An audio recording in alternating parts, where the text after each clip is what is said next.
Hello, everyone, and welcome back to the Van Maren Show on LifeSiteNews.com. My name is Jonathan Van Maren, and today we're going to have a different sort of show than usual. Most of you guys are used to me talking about pornography on this show. We've had people from Protect Young Minds on, we've had Gabe Deem on, we've had a psychotherapist to talk about how to deal with porn in your relationship.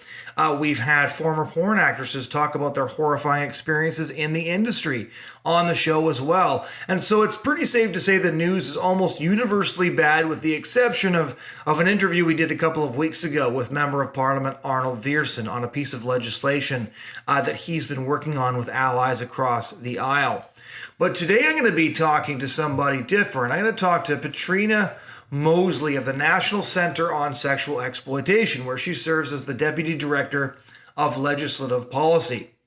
Now, NCOSE, for those of you who aren't familiar with it, is one of the leading global organizations combating sexual exploitation. I've actually been to their annual summit before. It's an incredible event where you have this meeting of minds of people from all different backgrounds getting together to strategize how to end sexual exploitation, how to free your home from pornography. And for those of you who are interested, by the way, the 2021 Coalition to End Sexual Exploitation Global Summit is actually coming right up. It's July 20 to 24th. It is a virtual event and it's free, so you guys can easily sign up and hear some of these presentations. And if you want to do that, head over to endsexualexploitation.org and you'll be able to get more information on that conference. So this is a conversation about the advances, the gains being made in the culture war against pornography and sexual exploitation. And my conversation is with Patrina Mosley. I hope it makes you as optimistic as it made me. Let's start in Canada when we're looking at the victories that your organization has been talking about and has been facilitating for quite some time. So you said in an email blast recently that you've been working with members of the Canadian government to actually get this parliamentary report put out that condemned many aspects of the porn industry and could potentially facilitate change. Maybe tell our listeners a bit about that. Yeah, we've been working on this for a while after so many survivors have come forward. I mean, really, this is, the culmination of survivors being willing to come forward and tell their stories about how they've been exploited. And even to the point of sharing their stories for the public in the Canadian Parliament, which I believe is a 4 to 5 part series that many people can go back and watch when you just Google's Canadian Parliament ethics hearing on Pornhub MindGeek company. You can find those hearings there and hear these testimonies and these stories of women who said, hey, this content that Pornhub is hosting and distributing was non-consensual. It was my sexual abuse. It was my rape. I wanted them to take it down and they refused to do it. There was even one testimony from a survivor who went into graphic details of how it was her in a particular video. She proved her identity. She proved, what was happening in that circumstance while that illicit activity was happening, and how it was non-consensual, and how she can prove her identity in this video, and she wanted them to take it down. I mean, she had a whole binder of ways that she tried to get Pornhub to take this down, even to the point of impersonating a lawyer. Right. She was that desperate. And they still refuse to take down this content. So, really, NCOSE, we're so excited and happy to experience this victory alongside them, because really without these survivors coming forward, we wouldn't have the proof to show how horrible and egregious this company is. It is really running like a mafia. I mean, the lawsuit that we're in with Pornhub right now with a couple of survivors, it reads like a movie. I mean, you pull one thread and it just all becomes unraveled. There's blackmail involved. There's racketeering. There's rape. It's just so many things that are being exposed. But once again, it's because survivors are willing to come forward. And I think it's because they see that there are viable solutions to holding these social media or tech platforms accountable, such as Pornhub, and they want to be a part of bringing those solutions for other victims who are still suffering in the silence. Right now, and it's interesting you put it that way. A couple of years ago, I went to a Nicosi conference in Texas, and Dr. Gail Dines was one of the speakers, and she described that the way to target the porn industry was much like the Lilliputians targeted Gulliver and Gulliver's Travels, is one little thing at a time. Because when you Mhm. look at Pornhub and how massive it is, owned by MindGeek, there was a fascinating report just a couple of weeks ago where they finally identified the owner of Pornhub, Mhm. the guy who owns the whole thing. But so most of our listeners will be pretty aware of the dangers of porn. We've had a lot of people on this show to talk about how to porn proof your home. We've had guys from Covenant Eyes come on, from Protect Young Minds, a lot of groups that show up at the Nicosi conferences, actually. But maybe for listeners who aren't familiar with Pornhub as a company, you could describe a bit about that. Because when you say, racketeering, blackmail, all these kinds of things, people are going to be thinking, I thought this was an online porn company. What's all this about? Yeah, I mean, Pornhub is one of the, if not the largest pornography websites in the world. And they have the ability to not only host pornographic content, but for users to get on and download the pornographic content and distribute it to God knows where. Now, eventually, because of pressure from Nicosi and other allies and then survivors, I think in December of 2020, they removed that function, but it took a lot of pressure. But the point is that because a lot of this material on this pornographic site and a lot of other pornographic sites was easily downloaded and distributed to anywhere, that can be considered trafficking. And that's part of our lawsuit currently, that these women who reported to you that their content was non-consensual and yet was able to be downloaded and distributed on multiple platforms, thousands of times, can be considered trafficking. So to those who, you said that your audience knows about the dangers of pornography, but I do want to point out that, these types of things, viewing pornography is not a harmless activity. With each click, you could be enabling trafficking. You don't know what's happening on the other side of that screen. So Pornhub is one of the mega giants of pornographic content. But what other people don't really know is that, yes, this content is free for the most part, but the way they make their money is off of you. Anytime you see something that's free online, is most likely that you're the product. And so as you're viewing these pornographic scenes and materials, they're tracing your data. They know exactly what you're looking at, how long you're looking at it, your IP address, and your location. And then they're tracing what else you're looking at and what you're clicking on throughout the site. So they know how to target advertisements to you. Those advertisers get money. Then they take that data and they sell it to third parties. And some of those third parties are in countries like China.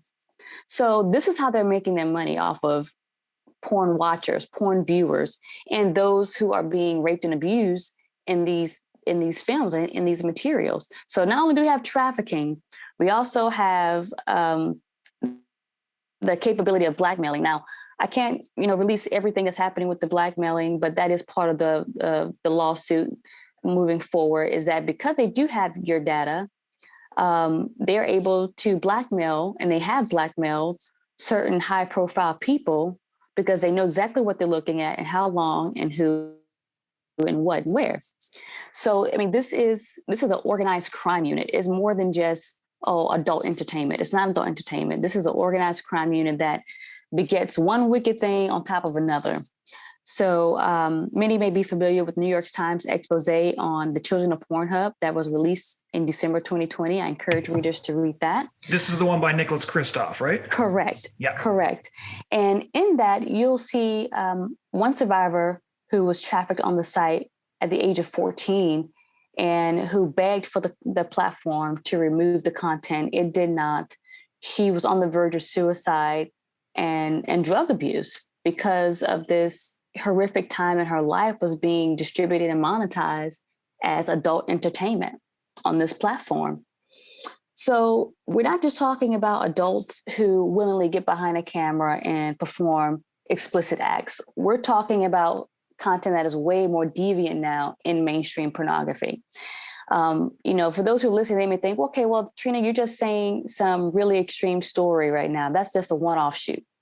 No, check out the expose from the New York Times. Continue to go to Nicosi's website and to listen to all the previous podcast episodes that you have done, Jonathan, for people to see this is not a one-off circumstance. This is not an extremity. This is mainstream pornography. And I believe Lila Mekaway, who is the founder and incredible leader of this movement to take down Pornhub, she just tweeted out the other day that there are now 97 survivors who are joining the lawsuit against Pornhub.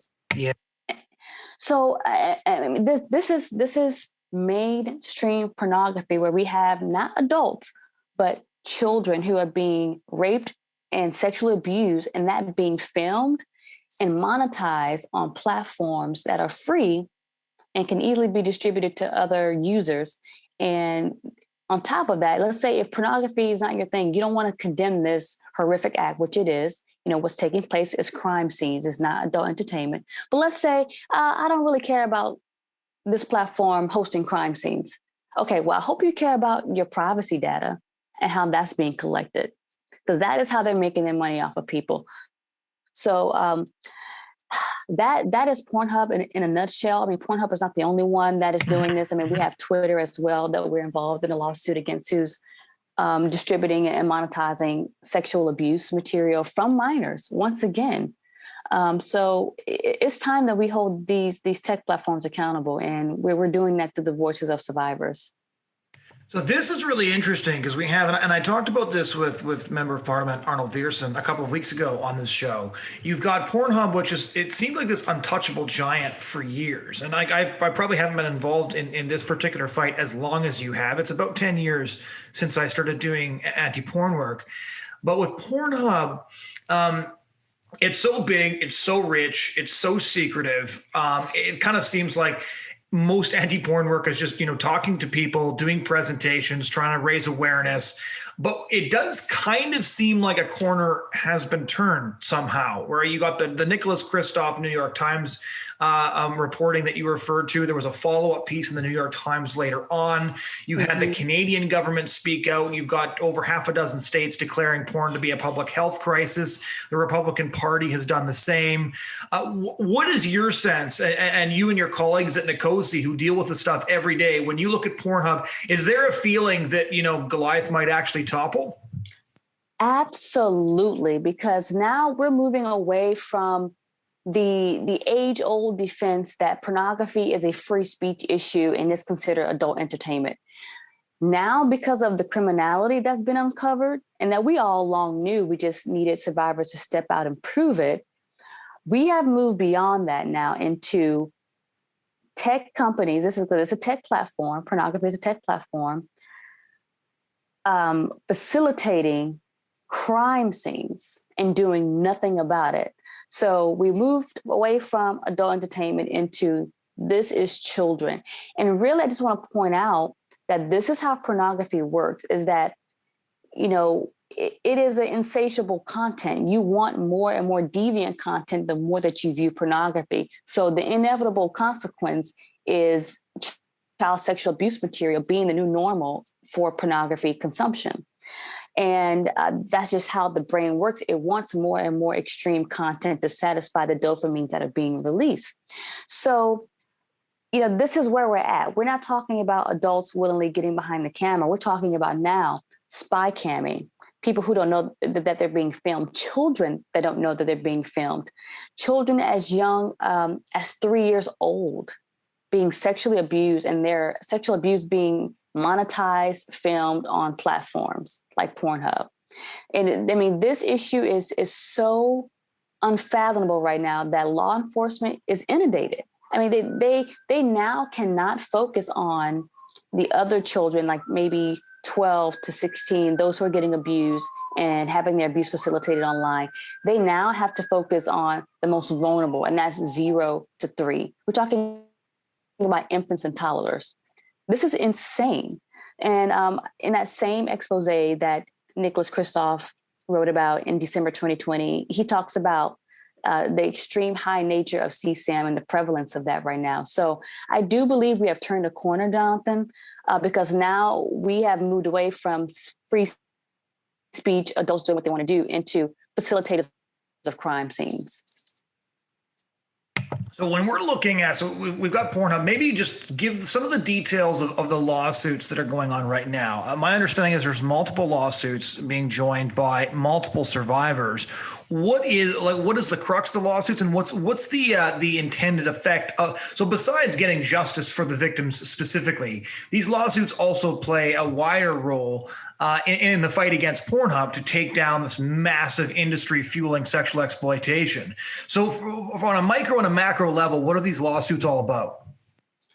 So for Pornhub and for Twitter, those are the two lawsuits that we're involved in that specifically deal with a company that has a online uh, presence, online database. Their business is online, and so ideally, what we're saying to Twitter and to Pornhub is that you can no longer hide behind the shield of Section 230 immunity, which is in the Communications Decency Act of 1996.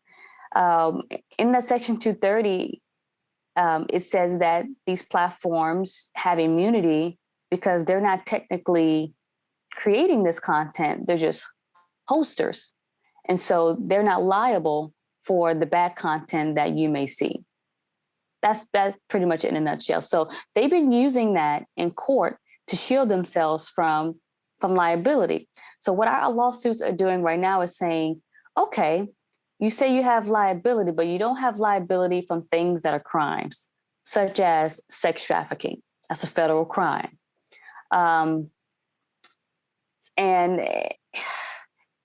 And I would say CSAM as well. When we talk about child pornography, that is also a federal crime. So those two things are the biggest hooks because those are statutes already in place in the law that says sex trafficking is a crime, distributing, monetizing, possessing child pornography is a crime. And when you have a platform that's knowingly, and we have proven from survivors, knowingly engaging in these two things that are already defined as crimes, we have a pathway into breaking down this lack of accountability. Now, at this point in the interview, before we get on to a whole bunch of the other cool things that are taking place, I thought I'd ask you, I wanted to jump into it right away so people could get some good news, but you have to admit, and I get this as working as comms director for a pro-life group as well, that fighting sexual exploitation as a day job probably doesn't have the same story that you might have if you joined Wall Street or became a school teacher or a construction worker. So maybe, would you mind giving us just like a little bit of a background? How did you end up working for Nkosi, fighting the porn industry in the first place? Oh my goodness. I can tell you it certainly was not my plan. My background is previously in pro-life policy as well, Jonathan. And really during that time, I saw how exploitive certain industries were for women, particularly the abortion industry, but also I saw the connection between abortion and trafficking and the pornography industry. They're all interrelated and they all seem to exploit women, particularly when it comes to sex trafficking. There's so much forced abortion. And the pornography, of course, is what enables the trafficking industry because they see something that they want on the screen and then they go and buy it, and it creates a demand for women and to be bought and sold for sex. So, really, I was in that women's advocacy sphere, and I just began to just have a heavy burden for this. Like, I couldn't get away from it. So, in joining Nkosi, it was not my plan to have both feet into this bucket because it is a dark world. But we need it. And we need to expose the darkness that's happening so that more people can disinfect it. The more people we have joining our fight, in whatever role that may be. And some of you who are listening, your role may be to share on social media. It may not be that your calling is to work directly in an organization that's dealing with this day to day. I can tell you that organizations like ours and people that Jonathan works for, they could always use your donations and your support and your prayers. But really, it's about sharing this information because many people just don't know. And the more people know, the more they get outraged. And Jonathan, with this, for me, it was something that I couldn't unsee. Once you see it, once you see the exploitation happening all around you, you just can't unsee it, and you have to do something. How many different areas is Nkosi involved in now? So for those like not super familiar with the background of the group, right? It was founded by Patrick Truman. Don Hawkins is somebody that I've met and heard speak quite a few times. You guys host these phenomenal conferences that bring together anti-porn advocates, anti-sex trafficking advocates, and we're talking. It was probably one of the strangest conferences I ever went to. It was Mormons, it was atheists, and everything in between. We're all at this conference. We had Dr. Marianne Layden, one of my heroes. Dr. Gail Dines was there, Gabe Deem.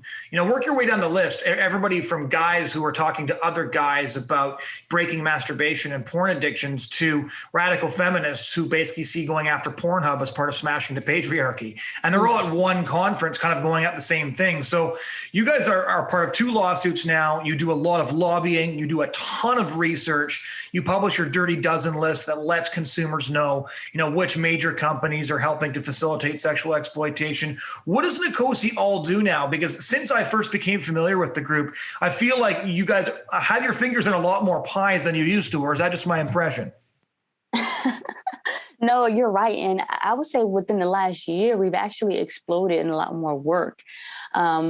I could tell you, we went from being a staff, a very small staff, to being a medium-sized staff with over 30 people now in just a year. So you are correct in what you're seeing. We're having our hands in a lot more things now. So yes, we're still doing our Dirty Dozen list, which is our corporate advocacy lane.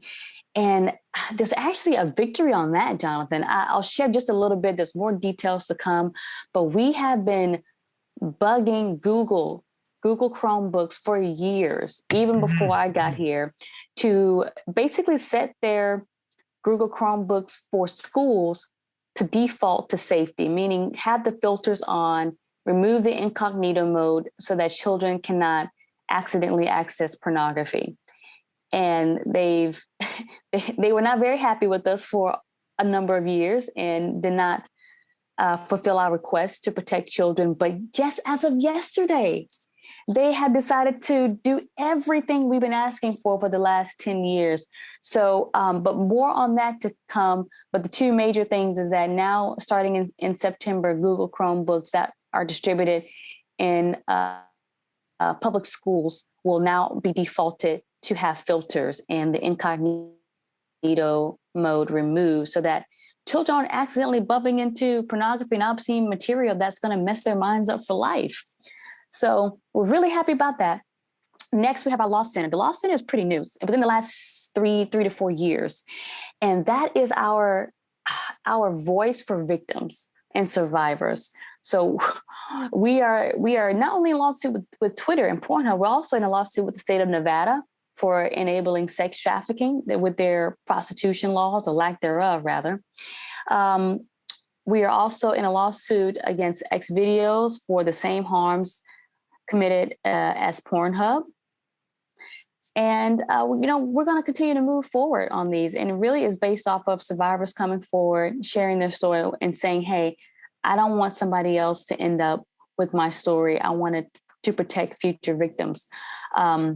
And then we also have our research institute. Our research institute has grown to have a couple of more staff members now so that we can get great data out to people who can see the facts. Like, we're not just trying to be moral crusaders here, but there is empirical evidence for the things that we're seeing and the things that we're saying about how pornography changes and rewires the brain, how it wants to crave deviant content, and how that in itself is creating the insatiable appetite for child sexual abuse material, and how now that is being monetized on major pornographic platforms. It all connects together. And lastly, our legislation department, which is where I'm placed, is we're focusing on the solutions. We do a great job at pointing out, hey, this is the roof that's on fire. This is the house that's on fire that you may not have known about. But with our public policy department, we're focusing on what states are doing to put out the fires, and also what federal government is doing to bring awareness to these issues. So we're pointing out the victories, and we're also getting into the houses that are on fire themselves and holding legislators accountable, saying, hey, this is a problem. We need to fix it. And there's been some great victories on that front as well that we can talk about. Now, yeah, I was going to say, because one of the things I really wanted this particular podcast to be is encouraging. Because when you're talking about sexual exploitation, when you're talking about Pornhub, the porn industry, it's a naturally depressing topic. There's so many horrible and evil things being done to so many people.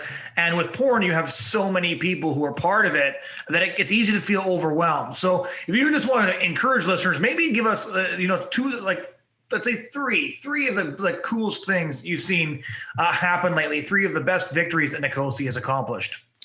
Yeah. So right now, what has passed the House, I'll talk about the federal first. It's the Debt Bondage Repair Act, HR 2332. That bill is very critical because it's highly practical. We know how hard it is for survivors of sex trafficking to just start a new life, because oftentimes what comes to sex trafficking or prostitution, it comes with a life of crime. It comes with a life of not only physical and sexual abuse, but monetary abuse. Traffickers and pimps use the identity of their victims to take out loans, start businesses, whether they be fraudulent or not, and then place the debt on the victim's head and say, well, now you have to work 10 times harder, sleep with more guys to pay back the debt that's in your name. And I'm going to hold that over your head. And this is how victims become truly slaves to their pimps and traffickers. So what the Debt Bondage Repair Act will do is tell banks that they cannot publish adverse reports on trafficking victims and really get those adverse reports cleared off. Now, there's proper documentation that will take place from the courts to identify who's a victim of trafficking and who's not. But that bill will take care of that. But the main thing is saying to trafficking victims, we're not going to give you a pathway to start a new life and not have a bad credit score and debt block you from that. So we're super excited. I do want to give a shout out to Reverend Dr. Marion Hatcher, who is a survivor leader, whose testimony about being trafficked and being in debt bondage really helped propel this piece of legislation. Her testimony is what inspired this bill. So a huge shout out to her. And then I'll move on to the state. Two things for the state, Texas and Maine. Now, for those of you who are listening, you may know Maine is a heavily Democratic state. Texas is primarily a Republican state. But the one thing that they had in common this past session is that they both went after buyers who buy human beings for sex. And that is a huge, huge deal, because now it shows that the message is getting out about how buyers are the ones who are fueling the commercial sex economy. If there were no buyers, there would be no need for victims of sex trafficking and prostitutions. So what happened in Maine, Bill 1592, it reframes prostitution as a problem of demand, and it classifies buying as a sex crime of commercial sexual exploitation. And it really breaks up the fines on buying. And this is what we need to do. This is a surgical strategy to shrink the commercial sex market. You got to go after the buyers. And a lot of times what you see, Jonathan, is women being arrested for prostitution. And really, when you look at the elements of prostitution and how it operates, and the elements of trafficking and how it operates, they're identical. So we know that there's no difference. You can't tell who is a willing prostitute and who is an unwilling trafficking victim. You don't know. And 9 times out of 10, the women who have come out of the prostitution life will tell you they did not want to do this. They were forced, coerced, or frauded into doing it. And that meets the definition of trafficking. So this is a huge step in going after buyers and making sure that women aren't unequally being penalized. And in Texas, this is really cool. I mean, Texas has done a lot of groundbreaking things this session, partly because they meet every 2 years. So they got to get a lot done. But with HB 1540, it makes the purchase of sex a felony for a first-time offense. Like, they're not playing around. So your first-time offense, you caught buying sex, it's a felony and you are doing jail time. That is huge. Another thing that this piece does is it goes after what they call alcohol solicitation. I mean, whoever put this together really knew what they were doing. They know that oftentimes alcohol is used to solicit the act of buying sex. So if you are caught doing that, or that establishment knows that you're doing it, that establishment can lose its liquor license. It also sets jurisdictions parameters around schools and libraries to be non-trafficking zones. So they know that predators tend to hang around places where kids are at. If there are known predators hanging around there, you will be caught and you will be convicted. So it's a very strong piece to go after all the different elements that enable the commercial sex trade, and it creates unnecessary victims, particularly for minors who are victims. So this is great news. It's a happy Friday news, and we are making progress. And it's because of people who are listening, who refuse to unsee what they've seen, and they partner with survivors, they partner with us and other allies to bam on the door of these legislators constantly, and it's making a difference. So a huge thank you to all of you who may be listening, who you know who you are, who were a part of sending emails, writing the governor, just all that you do. We're just so appreciative, and it takes a movement, and you are a part of that movement. What do you see coming down the pipe in the next year or two? Because I know that a lot of these groups, so I know there's some things you can't say, obviously. You don't let the enemy know what your strategy is before you implement it. But at the same time, Nicosi exists for a specific goal. It's to sort of combat sexual exploitation wherever it is found. And I know you always have a wish list. And so there's the wish list, and then there's the list of things that are looking increasingly possible. What sort of things do you guys have planned at the moment? Oh, boy. If we could dream, it would be a way, I'll say this, a way to raise the status of these policy issues with legislators. There has to be a way to say to legislators, this needs to be an issue at the top of the totem pole, not the bottom. We have a lot of years under our belt that have been us banging our heads against the wall, getting influencers and policymakers to take this seriously and actually do some movement on this. We believe the lawsuits have been a part of the quick movement we've been seeing on legislation. But in the future, it would be great. The dream would be to highlight legislators who are actively making a difference, whether that be through endorsements or training or whatnot. And also to look at legislators who would need to hold their feet to the fire and say, hey, are you going to be an enabler of sexual exploitation? Are you going to use your authority to combat it? So we'll see what happens. That's the dream. I'm pretty sure there's other dreams out there, but that's the one that for sure will make a huge difference in accumulating some victories.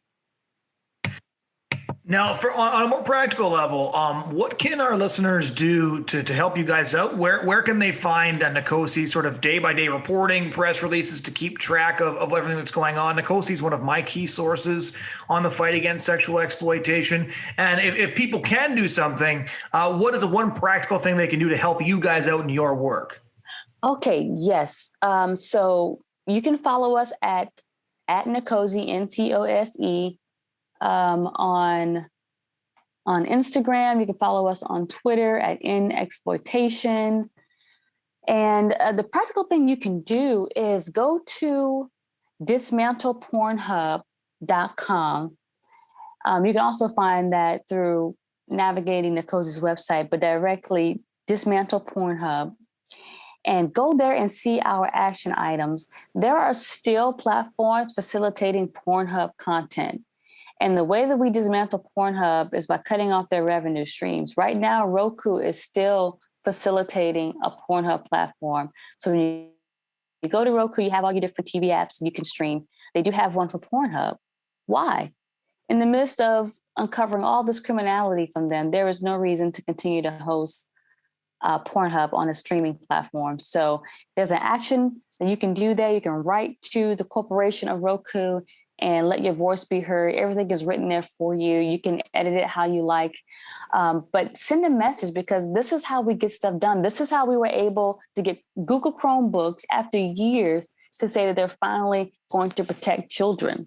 It's because of people who are listening like you, are emailing, calling constantly. We have to be persistent in this. So that's the one thing you can do. Thank you so much for all of your work on this. And thank you so much for taking the time to talk to us about this. Thank you, John, for having me on and highlighting these important issues and victories. Ladies and gentlemen, that was my conversation with Patrina Mosley of the National Center on Sexual Exploitation. Thank you so much for joining the show this week. We do hope that you felt educated, that you felt informed, and that you felt empowered to get this information and that you're able to do something with it. We hope that you'll check out our previous podcasts by going to lifesitenews.com, clicking on the podcast tab. You can select our podcast there, and the podcast airs wherever you get your content. Thank you so much for joining us this week, and we really do hope you'll join us again next week. Thanks for listening.